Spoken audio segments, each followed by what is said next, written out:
All right, so welcome to Tripp's Table Talk. This will be episode one of my podcast. So, podcast is something I've kind of wanted to start, I'd say, 2 years ago, and it's been a long journey to get to today, where it's episode one. But it's been a fun journey. It's been an eventful journey. But I'm excited for what we're going to be able to talk about today, as we're going to talk about who you are in life, like what do you really value, and we're really going to hit on this big idea of what do you really want to do in life, and not the cover-up story that you tell 95% of the world. When your teachers in high school ask you, what do you want to do in life? What do you tell them compared to what do you tell your close friends? So I'm going to let you guys introduce yourself. So Kylie, if you want to go ahead. Hi, I'm Kylie. I am currently studying at Delaware Tech right now. My major is elementary education, and I'm playing softball there. All right. I'm Master Cornelius, and like Tripp and Kylie, I recently graduated, and I'm actually pursuing the Navy for underwater communications. And despite the situation we're in right now, Tripp, can you tell us more about your future? That's a great question. So I just kind of talked about a few minutes ago how the podcast was something I wanted to start a couple years ago, and I wanted to really dig into, but it wasn't just podcast idea, let's start the podcast, and that's just what it was. Obviously, you kind of had to get people to know who you are. You had to get people to know that you could talk first, because if not, they're not going to watch the podcast, right? So I can take you back, actually. I like that question. I can take you back a few years ago. Actually, it was this winter. It was in December, right around New Year's. I was in Ohio for a Christian conference, and it was called Follow, so they do it every 4 years. So it's a huge thing, thousands of people there. And I remember like the first night, it's like a weekend type of thing, and it's right after Christmas. And I remember sitting there during one of the worship sessions when you have thousands of people, lights, everything, but you're kind of just really zoned into God.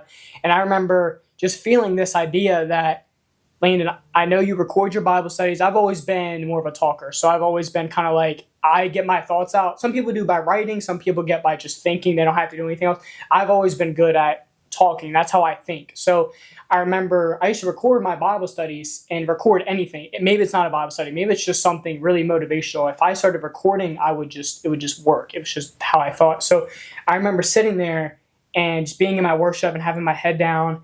And I remember just God hit me with this, Landon, you know those videos that you already record? I want you to post them. Okay. And in that moment, I remember my heart just dropping. I was like, God, like that, like I'm scared. Like post, like God, I'm in high school. I've been blessed in high school. I've had fun in high school. I feel like I know a decent amount of people. I have great friends. How are people going to look at me? Like all this. And I remember going through those thoughts, and in that moment, I don't know how I even did this, but I remember going, Landon, all those Bible stories that you've read where the people ran away, like talk about Jonah and the big fish or the whale, and people in the Bible run away from God all the time. And you look at the Bible story, obviously thousands of years later, go, why did they run away? Like if they just did it the right way the first time, they would have been fine. So I remember like being like, no, as soon as you get home, you're going to do it. I got home, I did it, it worked really well. I started with Christian content for a while at the beginning, and then I kind of shifted more towards kind of motivational and talking about real life things, because that's honestly my opinion on the biggest kind of problem / weakness with the church in general. They say they talk about deep things, but they really don't. So I was like, all right, well, I'm going to kind of take that and make that change. So started posting all types of videos, and slowly kind of got a little bit more traction. People understood, they kind of liked the content. So I was like, okay, well, this podcast idea might work. Eventually things just started to kind of fall into place, and now we're here. So I want to talk about, first here, I really want to talk about what do you guys value? So, I mean, whoever wants to go, what do you really value? So maybe not just your beliefs and your religious beliefs, but what really means a lot to you? I mean, right now, I definitely value, like, my family and obviously God, and, like, just spending quality time with, you know, my family and, like, friends. But I'm also valuing, like, free time. Like, that big. has been, like, huge for me, because I feel like in high school we were always, like, go, you know. Mm-hmm. If you're playing a sport, you know, after school you're going to that sport, or, you know, whatever. Extracurriculars, it's back to back. You know, exactly. So you're always just kind of, like, being thrown all over the place. And now that I'm in college, you know, you kind of have more free time on your hands. So instead of thinking, like, when I'm done with class, I'm going to go straight to practice, or I'm just going to go get these chores done at home, or I'm going to go see my friends that I haven't seen in a few weeks. Like, I've been valuing, like, the time that I have to just kind of sit and take a step back and just kind of see where I'm at in life, and just kind of, like, also reflect and, like, see the growth that I've made, because I feel like when we're constantly going, we're looking at, like, life, like, oh, you know, I'm not doing enough here, or I'm just, you know, I have so much going on. How do I handle this? Like, you just need to like value that time to like reflect on life. So I'm definitely in that kind of growing season. I would say you get a lot of that after high school too, because like you go from, like you literally just said, from waking up at 7 or 6 something to go to school, and now you have classes all day, hard classes. And then you turn around and you have softball, which yours would go to like 5:30 and even later. And now it's like, okay, now I have to, maybe you have homework, whatever, and now it's like, okay, now I have to go home and eat. I got to shower, and now it's basically already time to sleep, just to do all of that again. So I like that you're taking time now to kind of step back and realize how much you've kind of grown as a person, because people don't do that enough. You want to talk about what you kind of value, Ashley? I really value like patience and respect, because if you really have a lot of patience and respect for you, you can step out of your comfort zone, which is a key to your success. And the problem with the church is they like to stay in the comfort, and they don't really get to accomplish anything religiously or testament to their faith. And how versatile they are. I mean, if you respect and have patience for others, you can bring people to faith, you can bring them to success. Like your motivation, what we're doing here today, is you can have patience and respect for those people despite their differences to get them to where they need to be. Yeah, I agree. Patience, dude. I'm not gonna lie to you, I struggle with that one. But because I'm like the same way you were talking about, just go. Like this has to be done now. Like it's very, that's just kind of who I am, and I don't really like that I'm big on that, but it's just honestly who I feel like I am. So I like that thought a lot. I guess I value the idea of personal growth, and it sounds really cliche, but people don't focus on it enough, I feel like. And as bad as it sounds, I don't really want to say I value people by how hard they're working, but I feel like I value myself on how hard I'm working, which you were just talking about that. And it's like, okay, if I don't feel like I'm go, and I'm not working hard enough, if I'm not accomplishing everything I want to do in this set amount of time, I like go, you're just not working hard enough. So then it's like, all right, well, now I'm drained because I thought I was working hard enough, but now I want to work even harder. So I kind of value that constant idea of how do I better myself daily. So now we're going to kind of we talked about what do you value. Now we want to kind of hit on where are you in life. And when you talked about the Navy, right, and you talked about DelSac and softball and what you're studying, but outside of physically what you're doing, where do you feel like you're at? Maybe not just spiritually, but where do you feel like you are just kind of in your life outside of the physical things? I mean, either one of y'all can kind of go off of that. I think I'm really trying to find how the things I'm planning for my future will actually affect them, if that makes any sense. So how can I find that true happiness and truth of what I want in my life with the plans that I've chosen? Because if you're not happy, it's like, dude, what are you doing? Like, we were talking about this literally yesterday in the car. If whatever you're doing as work, if you're not enjoying that, if you're not, as cliche as it sounds, if whatever you're doing, you're not actually happy with, now that's work. And you're not going to be happy. If you come home every day for a job that you don't like, people that you don't want to be around, that's work, and it's not real life. That's not really enjoying. So I like that you kind of talked about that. You want to be somewhere where you really feel like you're enjoying what you're doing. If you want to talk about where you kind of are in your life. Yeah, like I said, just touching back to like that whole personal growth area, I'm in this moment of like everything's brand new with, being at a new school, being at college, not really knowing anyone there. I'm playing on a new softball team there. So just being comfortable in the unknown, being comfortable in the uncomfortable situations, and learning to just kind of trust the process and not, put so much of kind of like not putting so much pressure on like my outcomes. That's huge for me. I feel like that's how I got where I am in life now, putting so much emphasis on the uncomfortable, because you were just talking about that too with the church. Like, it's like this idea of being uncomfortable. It's like, people say that people will talk the talk and say, yes, I want to grow and I want to get to this point in life. And they know they have to be uncomfortable to do it. David Goggins is huge on us. He's like he's always feel like he's doing something where he's uncomfortable, but that he's gotten to the success he's reached, not just in publicity, but like in his mental state. He's so tough mentally now because he's always feeling he's putting himself uncomfortable. And if you're not, like, how I got good at kind of conversating, how kind of we got to where we're at now, talking about this on a podcast now, is I made sure I was constantly uncomfortable in conversation, because there was a point, you remember this, in middle school, you will too. When I was in middle school, dude, I didn't speak to nobody. Like, it was like, dude, dog, you had to like punch me if you wanted me to talk to you. It was bad. Like, you were like, you could sit here and just go, I'm gonna be like, hi. Like I didn't know how to talk. So, and now I'm obviously sitting here talking like this. So I just remember so vividly putting myself, it was like, okay, you don't want to go walk up to that group of people, go do it. And it was like, and this is where I want to kind of hit on this idea of making this kind of decision before the moment. So like as weird as that sounds, like when I would go to sleep the night before, so say I had to go to church in the morning and I knew people I was going to conversate at church, and I used to kind of wait for my parents to leave, or go out to the car or something. I knew, okay, well, if I'm going to be at this place, if I'm going to be at school in the morning, and I know all these people are going to be talking, right? And I have to, the night before, say, no, when all these people are talking, I want you to walk up to the group. I want you to say something in the conversation. Even if everybody looks at you and goes, what are you talking about? I want you to be in those conversations because it's uncomfortable. So next thing I knew, these conversations weren't uncomfortable. And before I knew it, I was honestly the one in the middle of the group, feeling like I was kind of leading the conversation and people were looking at me and I wasn't scared anymore. So, I mean, I kind of really like that thought of being uncomfortable and how much it helps you lead you to success in, all aspects of your life.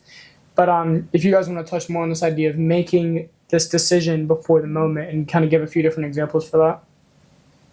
Yeah, I mean, I think for me, making that decision before the moment was committing to a college. I had to dive in like months prior to, making that decision and really figure out like what was going to feel like home to me.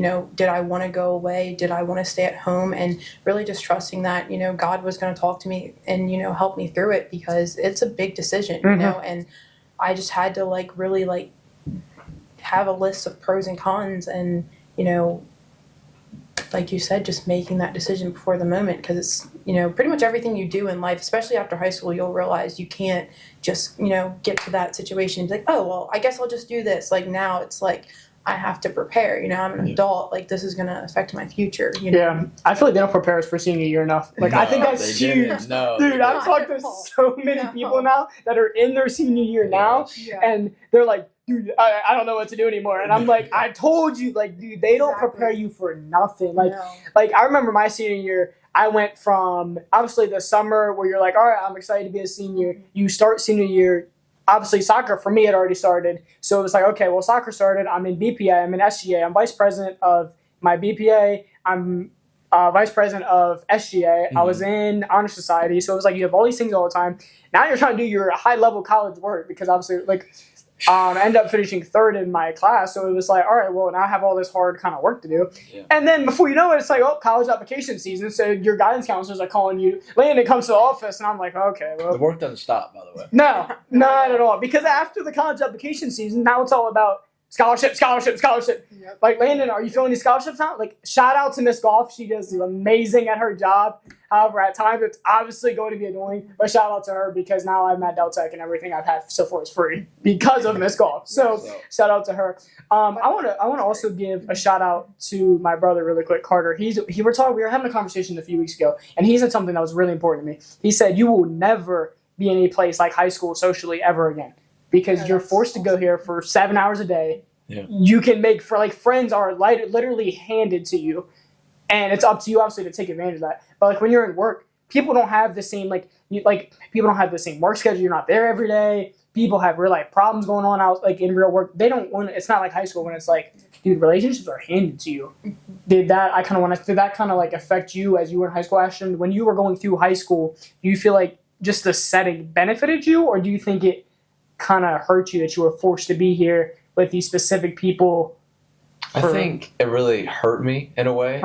Because I wasn't really able to think for myself. I think one of the reasons I wanted to go to college was because I was in school every single day. Mm-hmm. And I was constantly testing myself in an educational setting rather than any other setting or like work or so on and so forth. You want to go off that, Kyle? Yeah, no, it has like a good and a bad side to it. I definitely think like, it was a great environment. You were around people who were ultimately just trying to help you, even if you didn't always see it in the moment. Yeah. But I definitely see the negative effect it could have had on people, especially for me, because I have really bad anxiety and like getting to know people and speaking in front of, public crowds, like I can't do that. So if you're in high school all these years, just in general, if you're in school all these years and you've never transferred out and you're going to the same school with the same people every single year, day in and day out, you kind of get comfortable with that environment. So now going to college and going to the Navy, it's like, oh gosh, like who am I going to lean on when I need this? Like we could go to Miss Golf if we had those questions, but now it's like, do I go to my program advisor? Do I go to my instructor? Yeah. Like who do I go to? So I think in a way it definitely hurt because, you had those people to lean on, and now when you're in the real world and in a different setting, you just have to kind of figure it out on your own, you know? Yeah. And back to what he was saying about how he made the decisions, I think accepting failure and like changing the outlook on failure can really help you. Because the tribulations put amongst us through life or from God are really a blessing. If you really sit down and think about it right now, nothing's happening, there's no conflict. It really teaches you to do what you need to do for success and changes you to who you are now. You stepped out of your comfort zone. You accepted failure was an option, and now you're here where you are today and what's happening today. Yeah, and this is the reason that God gave Jesus on the cross. Is this very reason? I agree, because dude, without like, that's such a good thought. Without any difficulty, like think about it. If you have never been through anything in your life, everything was handed to you. Your life almost now, you're going to feel like it has no value because you've never been through anything. So as soon as somebody asks you this question face to face, man, who are you? What have you had to do in life? Like what's the biggest thing you've ever gone through? If everything's ever handed to you, you've had no trials and no tribulations now, you're going to sit there and look at that person and go, to be honest, I don't know. Yeah. And that's a scary thought. Yeah. So we talk about trials and tribulations being scary and how I don't want to go through fill in the blank, but on the other side of that, is your success no matter what is. Maybe it's social success for you. Maybe it's on the athletic field and you're successful not because you went through a hard game, a hard season, whatever it was. But I kind of want to go more on this thought because I actually really like this. One of I think the most favorite things I've ever kind of been, I was never recorded saying this, but I loved this thought when I had conversations with people. And I wish, honestly, the first time I said it was recorded, but it was this idea of how people will talk and say, man, if you tell me when I get through whatever you're going through, the hardest thing I've ever gone through, when I get through that, I'm going to be I'm just going to be I'm going to be a better version of myself now. Sign me up. Like, they're so down for that so fast. If you can tell me before I walk into whatever you're talking about, if it's as difficult, like the most difficult thing you've ever been through, people will say, yeah, sign me up so fast. But as soon as they go from being over here, which is before you're in this battle, to right here in the middle of the battle, dude, they turn around and run so fast. Yep. Which is the problem, because we were talking about this earlier with the church, because they'll say, we'll get to here. I'm not against the church by any means, but I'm just kind of I want to really challenge the church, because I feel like we say we talk about these deep things and we don't, because that's why people go from getting in the battle to running straight back to where they were. When on the other side of this is the best version of yourself, which is what you were just talking about. So, I think it's truly a testament of your faith. Because if you truly trusted God in the prayers and what you thought was the answer, even if it wasn't God telling you that, you will get through it. Maybe it won't be exactly what you think, but it is possible. I agree, and not even just in faith, just faith in not even faith in just your belief in Jesus, but because maybe you're not a believer, but faith in yourself. That's like you just said. That's huge, because if you were on the softball field and didn't believe in yourself, you're nothing now. Yeah. You're going to be going to pitch to a batter that you're just going to be like, well, they're going to hit a home run anyway, so I might as well not even care.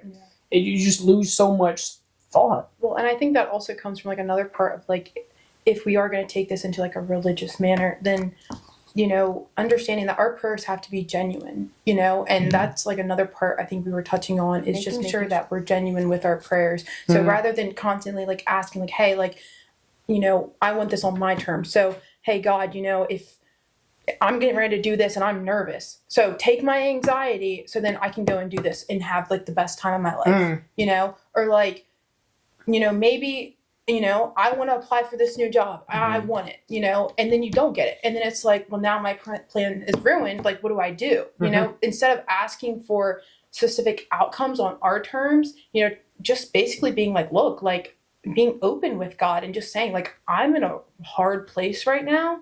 And like, I'm just going to let you take full control and like not even just asking for anything, like let him steer the course. And that was huge for me. I don't know if any of you guys have went through that, but really just, you know, making it genuine, you know, which I want to go right along that, doing it when you don't feel like it.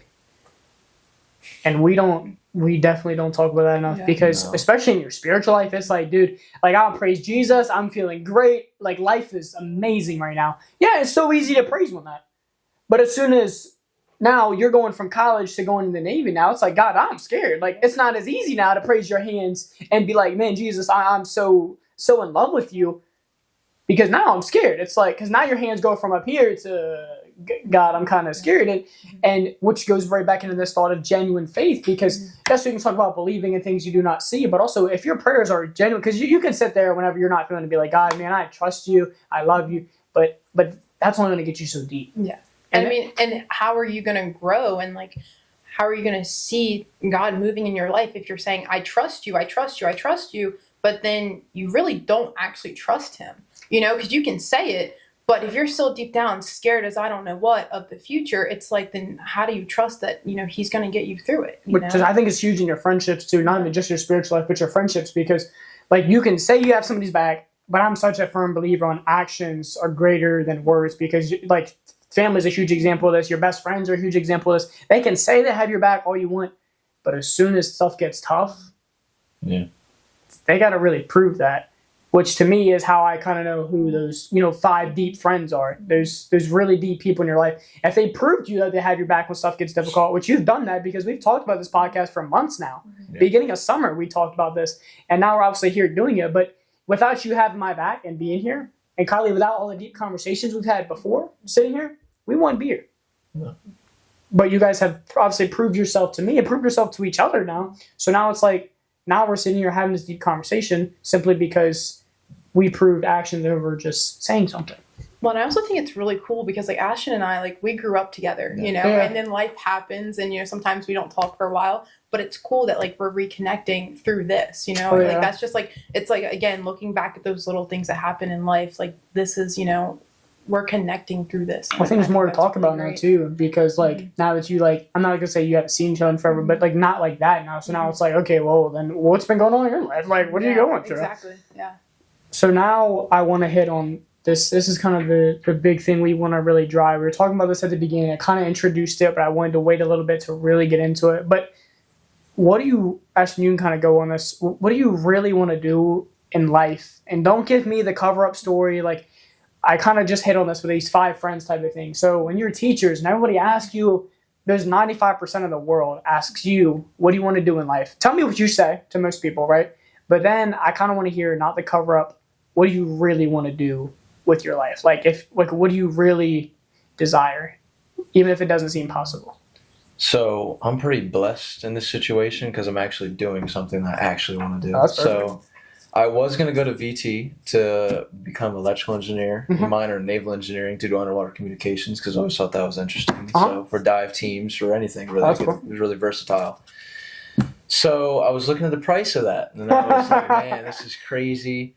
And then I started praying about it, and I was like, what do you want me to do, God? Because I want to do this, so I know you allow me to do this, right? And I felt like I had this calling to go to the military. I was looking at my options, and that's where I ended up to the Navy. But to come back just a little bit to what we were talking about earlier, we're talking about you're scared. And when I was going to the MEPS, which is a military processing center, is so fun, right?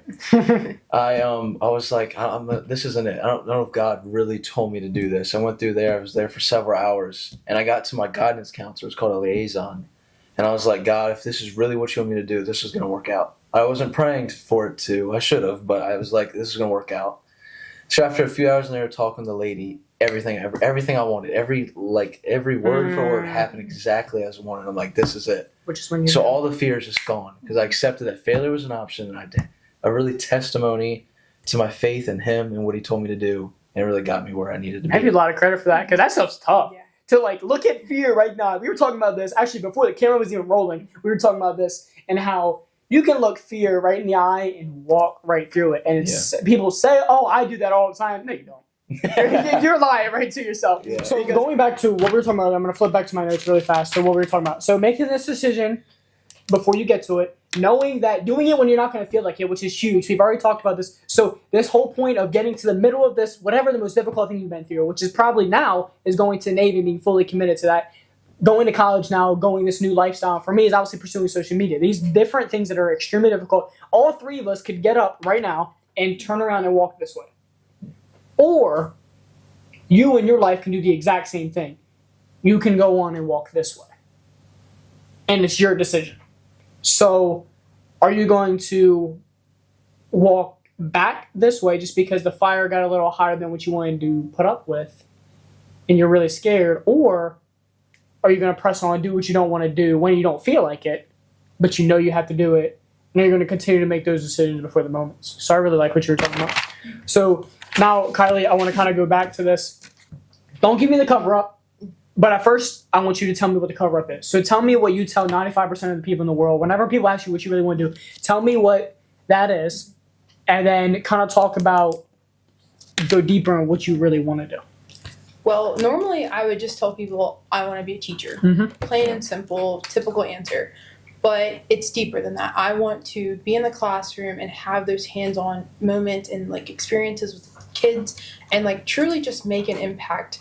And, you know, like I said before, you know, we keep talking about these uncomfortable situations and growth, and from that comes change. And we all want to see change in the world, but we don't really know where to start. And so for me, my idea was, well, if I'm an elementary educator, then I can be within that kindergarten or that first grade class, and I can start building that, you know, mindset of, you know what, I can do this, you know, and they don't have to fear anything, you know, so I want to be that person that can lead them to change, you know, rather than pointing and looking to my left or right and, you know, looking for someone else to do it. Why not do it myself? No, I agree, because I think that's huge, because I think we can all agree on this. If somebody, when you were in first and second grade, looked at you and said, I believe in you, I believe whatever you tell me right now you want to do with your life, whether that changes tomorrow or it stays the same for the rest of your life. If you tell me right now what you want to do, and they looked at you in the eye and said, I believe in you, and this is how you're going to do it. If somebody walked you through that,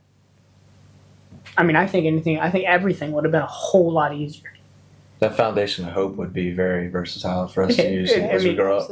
It'd be huge, which kind of goes into my story here, where I'll kind of talk about what I tell people I want to do and what I actually want to do really quick. So the cover up I tell people is marketing. Like, I'm going to school, I'm going to college to study marketing, right? So I like marketing, but that's not what I love. And there's a difference between liking something and loving something. So yes, I like talking in front of people, and I like this idea of presenting and trying to get people to buy and sell things and all this different thing, and obviously make a profit and to just kind of advance a company. Like, I don't mind that idea. I like that idea. But what I really love is pursuing social media, not just pursuing social media and leaving it there. This idea of traveling the country, traveling the world someday to talking, not necessarily preach. People ask me all the time, Landon, you want to be a preacher, right? Not necessarily. I want to be a speaker. Because in my head, a speaker talks about not just Christian content. They talk about all types of different things. So I want to go travel the country and the world in front of people talking about this idea of how you become the best version of yourself. Because if somebody were to walk me through, so rather than me doing all these uncomfortable things that we've talked about so far, if somebody would have said, Landon, not necessarily held my hand, but said, hey, this is how you're going to do it, and you're going to take these steps, and this is what it's going to feel like, you know how much easier that walk would have been? Yeah. And I would have been able to come back and look at that person and say, man, you're my best friend. You're my favorite person on the planet. Just because you believed in me, you told me, you were real. You told me what it's going to be like. And you did it. So, and then with social media, you can talk to these people I can be in a whole different state. And now I'm talking to these people going, hey, yes, like, I'm proud of you for taking this step. But this is what it's going to feel like. And you're going to get to this middle point that we were just talking about. And it's going to feel like going back is best. But in reality, you need to get up and you need to walk this way.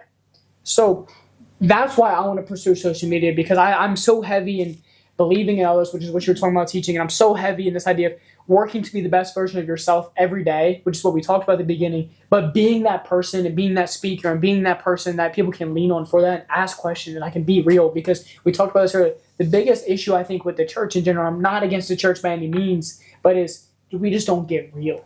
And we don't get deep enough. We're not honest, because we claim that we're going to go deep in things, but we don't. So as a speaker, I think that's huge, and there's so much passion in that. Like, I could talk about that, and it's not work for me. Like, that's what I genuinely enjoy. But now I want to kind of take one step further as we kind of started up to kind of wrap this thing up. I want to go really deep one more time. So, Ashton, I'll start with you. How did you go from knowing, okay, I'm going into the Navy, you knowing what you want to do with your life, you talked about what you really want to do, you didn't give me the cover up, which I'm really happy for, but now how'd you go from knowing what you want to do to actually doing it, putting it into action?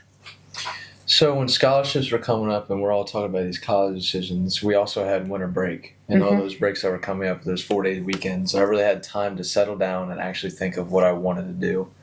And obviously, like other Christians, I prayed, because praying is always the answer. And I had a calling to go to the military because after looking at the prices of college and all the stuff for the stuff I wanted to do was way too expensive. So I had a calling to go to the Navy specifically because I genuinely wanted to do underwater communications. And I forced myself that night, the day the deposit was due for Virginia Tech. I trusted God and I decided to go to bed that night. Instead of paying the deposit. Instead of paying the deposit. And I went to school the next day, and the acceptance from my family and friends really gave me this peace in my decision. So that's how. So you kind of, first of all, you leaned on your own faith. So it wasn't about everybody else at first. It was about you and God, which I think is incredible. And then you went, after leaning on God, you went lean on your friends, and they said, man, I'm proud of you and I trust you, and you leaned on them. So I like that. I mean, that's real. That's how you kind of find who's real in your life, because people that have your back, people that really believe in you, will support you no matter what you do. And they won't just say that, but they'll actually do that. Because I remember these conversations with you, and now we're sitting here obviously talking about it months later, right before you're about to go away for this. And we're closer than we've ever been simply because of these conversations. So now, Kylie, I want to kind of shift it to you now. How did you go from knowing, okay, I want to be a teacher and I really want to make an impact in people's lives, it's in these children's lives. It's not just I want to be a teacher. It's no, I want to make an impact.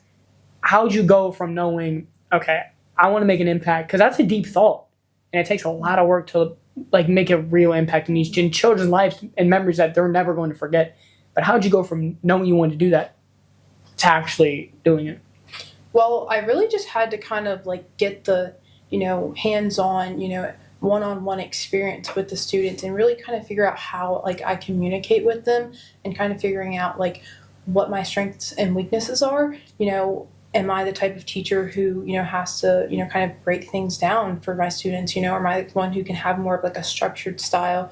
But I really always had like a passion for teaching, and I always loved like just being around the kids and stuff like that. But the bigger decision was where I wanted to go for that. I didn't know if I wanted to go to Del Tech. I know I want to stay close to home, but I didn't know if Del Tech was the place on the sports and like athletic side of that, because, there was a point where I didn't want to play softball, because mentally I was just in my head, and so much of my success was coming from my outcomes. My happiness and my joy relied on those outcomes, so I had to find myself and not allow a sport to define me. So ultimately I just had to take out, softball and stuff like that, and just focus on what I wanted to do and figure out who I was. And that's really where, I found, my passion for teaching. I mean, that's huge. So like, I'm trying to remember exactly what you said, but talking about sacrificing what necessarily that you wanted to do, and sacrificing like doing it for other people, right? For more, you talk about this all the time, this audience of one. So talking about doing this for God rather than doing it for other people. And that's tough when you're a sport and you're like a freak athlete doing really successful things, to go, man, I'm not doing it for all these people that are around me now supporting me. I'm doing it for the man above. Like, I think that's huge. So now I'm going to kind of answer the same question I just asked you guys. And mine honestly is a really unique story. And some people, like the people that are close to me, know this story, but I kind of want to dive into it because honestly, it's my story. It's who I am now, because everybody that kind of speaks in front of people has this story, and this is kind of mine. So the last week of June, as in like this summer, like we're graduated, like everybody's chilling, living peak life now because we don't have nothing to do. I was on Zoom meetings all throughout June, so I had an idea this was coming, but the coach and all these players, and they were talking about it, and how the school, Clarkson University, which is where I was committed to play soccer in Pennsylvania, there was a jeopardy of it closing. So I didn't really think it would actually happen. But I remember on all these Zoom meetings, the last one we had, it was every Wednesday. So it was a Wednesday. It was like the last week of June almost. And the coach goes, I think it's looking well. Like they're going to be able to refinancialize everything. And I think we're going to be okay. And then next week I'll have an answer for you. So I said, okay. So we went and played poker that night. We went and played pool that night at Sean's. We were having a great time. And I remember I kind of started, as I got closer to the answer, I started to tell you guys what was kind of going on. At first I didn't. I just told you I was on the Zoom meetings. And you guys couldn't, get the background of them. And then as we kind of got closer, started to tell you guys more of what was going on. And then that next Monday, before the next Wednesday, when I was supposed to have the Zoom meeting, I get an email from the school. And I was actually in the car with my family. I remember this. And this email goes, in the the fancy word that they used, they were like, the school is closing down for good.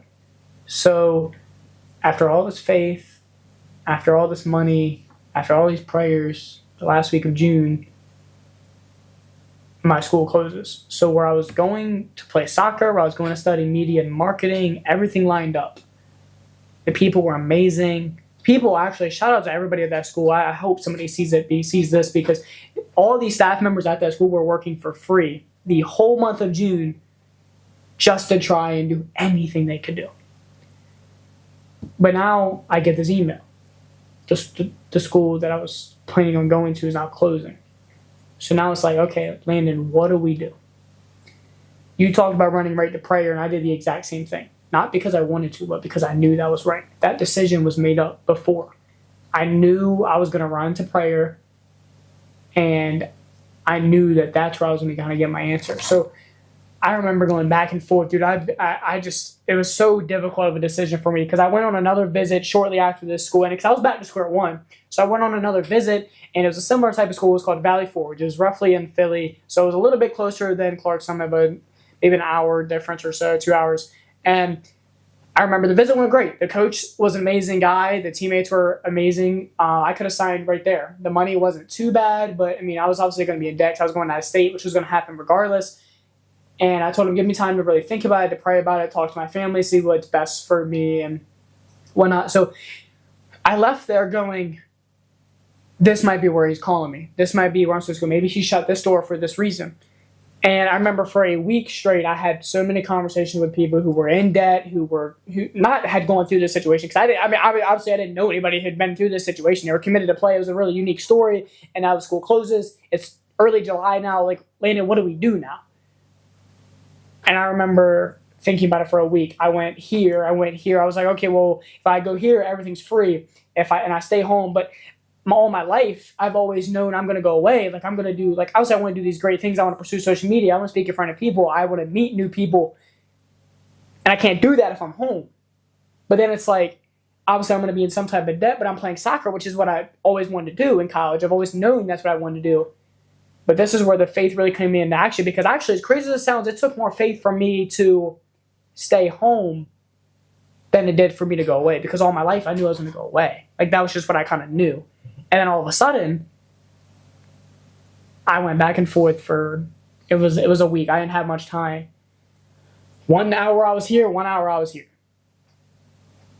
And I remember really processing everything and going, everything at Del Tech for me to study marketing will line up perfect, because some of the podcast equipment actually that we're using right now was from some of the scholarship money, because I had money that was in a Del Tech account. So, like, for example, like, my MacBook was paid for by my scholarship. So obviously we're using that for the podcast right now, right? Obviously I had to use money from my own, like, kind of bank account for, like, the camera and whatnot. But point is, when little details like that started to line up, and this is just before I had any of it, when little things like that started to line up, and I was like, well, I've always wanted to do a podcast. I talked about this years ago. I wanted to do this. We talked about the slow growth. And when the window started to open and everything started to line up, I was like, okay, so God, you don't want me to go away, even though this is perfect, same type of thing, but you want me to stay here. For whatever reason, God, you want me here. And I had countless conversations that week, and people would, no matter what I said, people would agree. Nobody really was like, no, that's probably not right. If I said, yeah, I'm going to go away, they were like, yo, that sounds great. If I was like, no, I'm going to stay here, that sounded great. So I was like, okay, well, it's really going to come down to what the heck I think is best for me and what I feel like God's calling me to. So I made that decision. I remember calling the coach and saying, man, I think you're an amazing guy. I would love to play for you. However, I think I found my purpose outside of soccer, social media, and motivating others a lot faster than I thought I was. I thought it was going to take another 4+ years to find what I was really supposed to do with my life. So I found that. So I went from knowing what I wanted to do. I thought I knew what I wanted to do. Completely it's shifting. But now, honestly, I really feel like I'm in the spot that I was supposed to be. And we're just starting this. Like, this is episode 1, and I feel like I'm where I'm supposed to be. Most people would turn away from God. So could you dive a little deeper into how you, instead of turning away and being mad or angry, you turned into him? You leaned on him for that answer. Yeah. Oh, man, that was tough. I remember those prayers, dude. I remember sitting there and being like, God, like what? But it goes back to this idea of making this decision before the moment. I remember when I first heard that it was in jeopardy of closing, I was like, well, you need, Landon, to remember, no matter what happens, you will turn to prayer. And I know it's going to be very easy to be mad at God. But I also went back to my Bible, which obviously I'm sitting right here, but I went to that.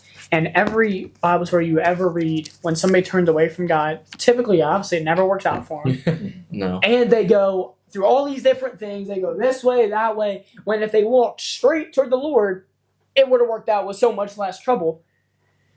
So when I prayed about it, everything started to line up. And I realized if I walk straight to God, instead of doing all these other things, it's going to be a lot simpler. And I have the proof right here. It wasn't like I needed to watch somebody else go through what I'm going through, because I had the proof right here in my Bible. It was, I've seen the story about Jonah and how he ran from God and went through all these different things. And he was swallowed by a fish, quite literally, simply because he wanted to mess around. But I was like, God's put me in this position. Faith has always worked for me. Maybe it's worked for you, maybe it doesn't work for you, but whatever's worked for you, maybe it's religion, maybe it's not. But whatever's worked for you, stick to that. Because if it's got you if you're in a good spot, if it's got you to where you're at, you're doing something right. So that's honestly how I believe, because I made the decision before the moment. I read the Bible stories, and I was like, well, every time they followed God right away, it worked. So That's very powerful. So yeah, it was not a fun month and a half, but now when I genuinely feel like comfortably, I'm happy and I'm where I'm supposed to be, and I'm doing what I love, because it's not work. Recording stuff for social media, that part of my life does not feel like a chore. It doesn't feel like work to me. That's honestly how I knew I was right where I needed to be. something I envy from y'all's story of success is, how do you guys find yourself, despite knowing all your strengths and weaknesses, you found yourself networking yourself to get help for your success, and how is it a derivative of your success, and how do you do it? You want to go first? You want me to go first? I can go. I think it goes back to what Tripp said earlier in the podcast. Pushing our egos aside, understanding that we don't know everything and we're not in control. So, and just leaning on people in our community. I think one thing that helped me with making my decision to become a teacher was, my grandmother, she's a substitute at a local elementary school. So, asking her, like, hey, can I come in and see what your class is like? Can I look at your lesson plans? Can I see just what your day's like and stuff like that? And also talking to the other teachers there, because, I don't, in high school, you don't really get that experience. So, using those connections, but also just like you said, leaning on your faith and understanding that, like, look,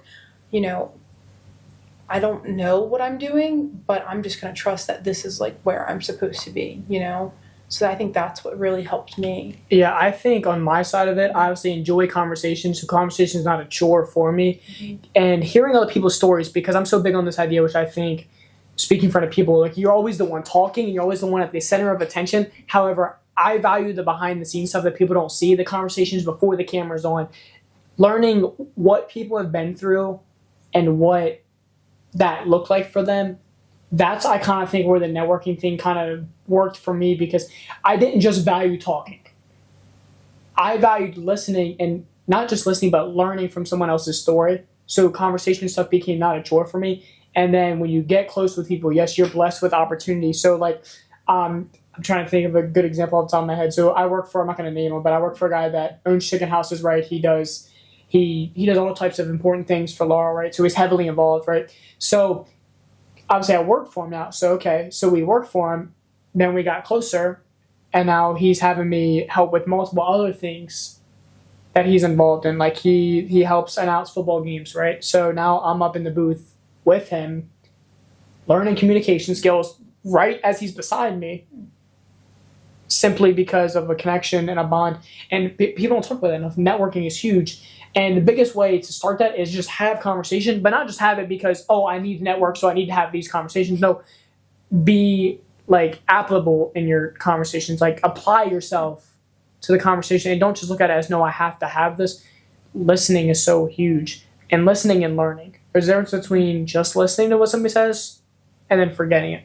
I was always big on learning from other people's mistakes, which I think helped me so much in my life, and not even just networking, but in life. Because if somebody told me they messed up here, or I could hear it in their story they messed up here, I didn't ridicule them by any means, but I tried to help them through that. But in addition to that, I would go, okay, they made that mistake, so if I'm ever in a similar position, don't make that mistake. Because I watched them make it. Why would I go and make the same mistake that they did?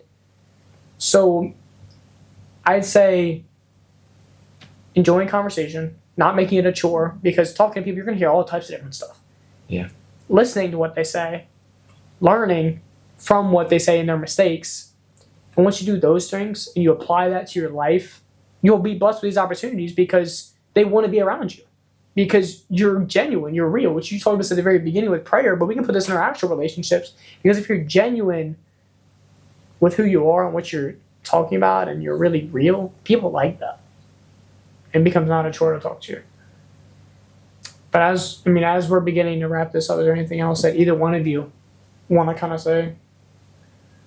I mean, I just, to anyone who's watching this, like, take what we're saying and, like, apply it to your daily life. And, like I said before, I think we mentioned, start those conversations, have those conversations. You're not going to, Tripp, you didn't end up here, by, not talking to anyone and staying to yourself. Like, you got here because, like you said, you had those conversations, you pushed through those trials, and, now you're here on the other side, and thank God this is what it looks like.